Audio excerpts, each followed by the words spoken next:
Hello, welcome. I hope you have a great time making these planters. The first step would be to select a design. This one is 4 separated ropes, design 1. And this is design 2, which the ropes are connected to each other. Once you've chosen your design, you have the idea in your head, you will be making a gathering knot. Find a place to hook your wooden ring to. You will likely be standing up while you begin your knots.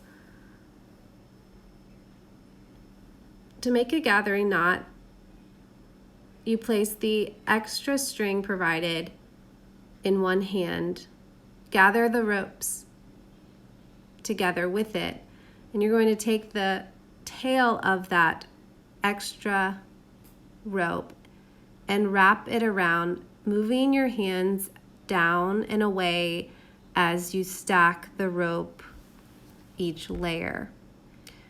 Once you get to the end where there's a small tail left, you're going to place the tail inside the loop and pull tightly so that the knot then is pulled underneath the stacked rope you just created. You can trim the extra rope off if you don't like it there.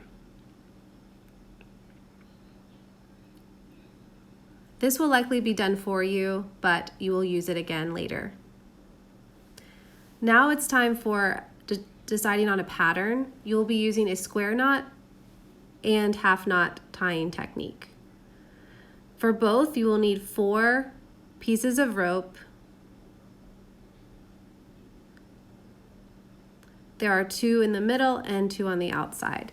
You will take one side at a time to make a half knot, and you repeat on the opposite side to make a full square knot. The half knot is twisted and the square knot is more flat, as you can see here. Here's a quick visual of how to make a square knot and half knot. Pause it if you need to, or look at the PDF handout provided. So here's a more detailed and slowed down version of a half knot. You are starting on the same side each time. So I started on the left side. So I make an L, place the left rope on top of the middle 2 ropes. The right rope goes over the left and behind the 2 middle ropes, and you pull that rope all the way through, and then you tighten the outer ropes. Sometimes you have to pull down on the center ropes to keep them from bunching. Because this is a half knot, you will repeat the same pattern starting on the same side. So I started on the left, so I am continuing on the left. As you work, you will notice that the rope will want to start twisting. That creates that spiral pattern.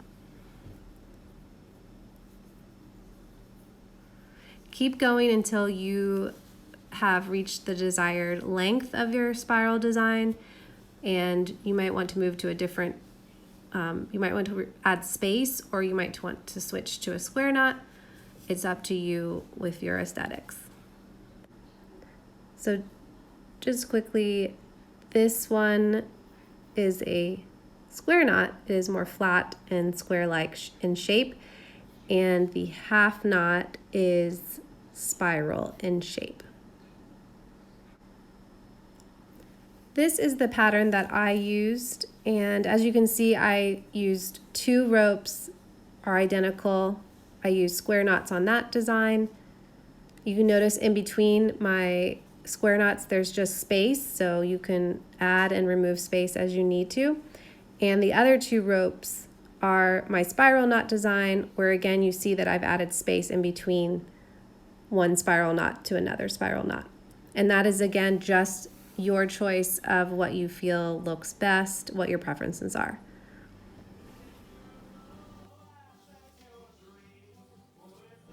So at this point, you're probably around 10 to 14 inches down your 4 ropes, and it's time to choose which design pattern you want to end with. Notice that there's a lot of miscellaneous lengths, and that's because of the design. Spiral uses the ropes quicker, and the square takes longer time. You should have another spare piece of rope to make a second gathering knot, and you'll need your pot. So you'll place the pot, estimate where you feel that it looks best to hang, and you will position your pot with the 4 ropes and determine where you would place your gathering knot. So what I'm holding on my left hand is where I want to place my gathering knot.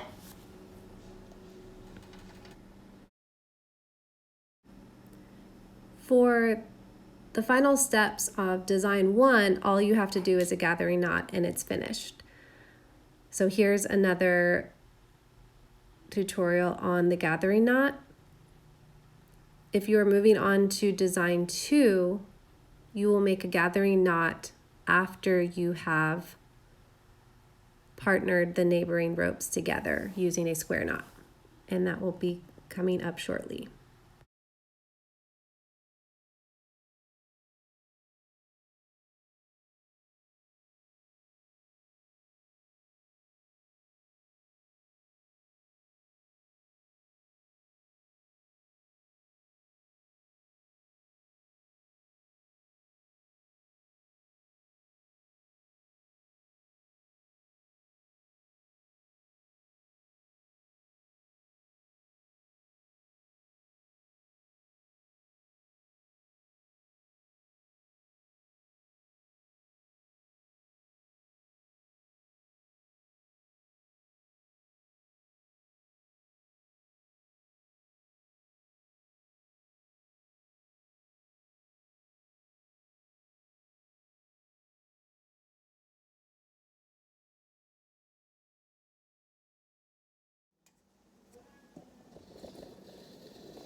So this is the final step, is to place your pot in and arrange it evenly among the 4 ropes. And that is all for the design 1. You did it.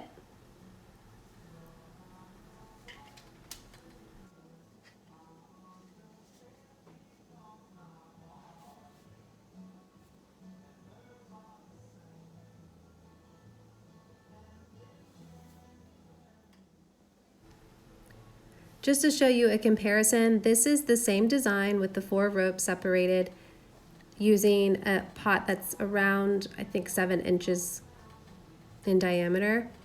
And as you can see, it fits really well, no matter if you're going from a small 3 or 4 inch pot all the way up to an 8-inch pot.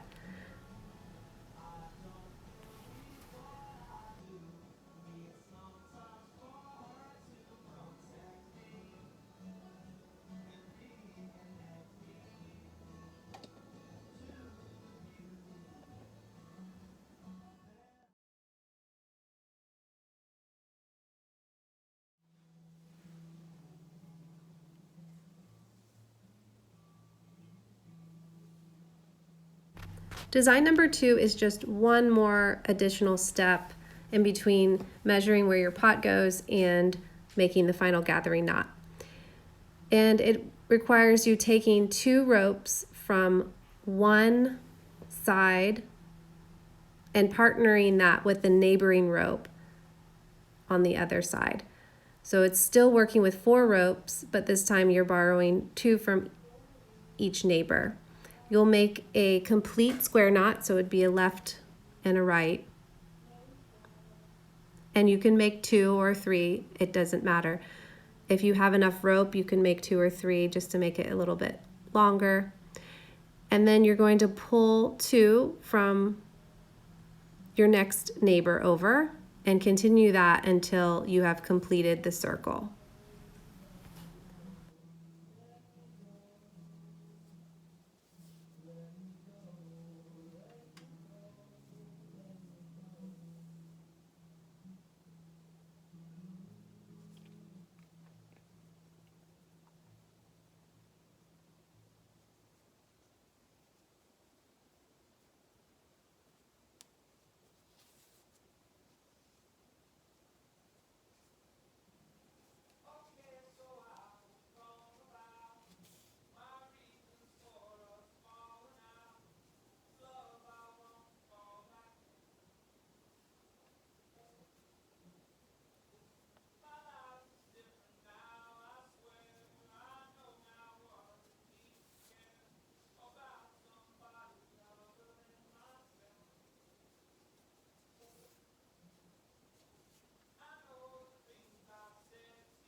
So now it's time to take your pot and place it inside of your connected ropes and determine where your gathering knot should be.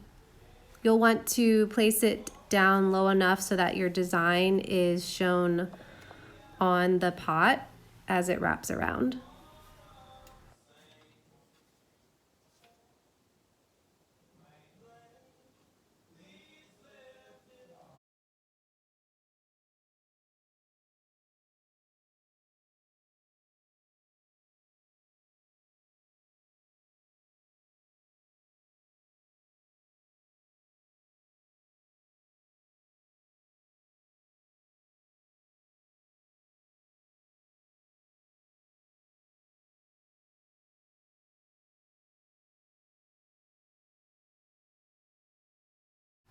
I just wanted to show you that you can use a larger pot with this connected design. However, as you will see, it isn't going to rest the same way because the measurement and diameter is going to be adjusted to the smaller pot. So keep that in mind if that is not how you like it to look. Again, it looks okay, but some may have design differences and prefer to have the pot resting closer in with the final square knots. So this is the only drawback of the connected rope design too. And that's it. The last thing you'll want to do is just a design preference if you want to cut, trim, or comb out the bottom of the ropes, if you want them to be frayed edges or keep them tightly wound in ropes. That is your choice. I hope everyone had fun and learned a new skill. You did it. Best wishes to everyone. Thank you.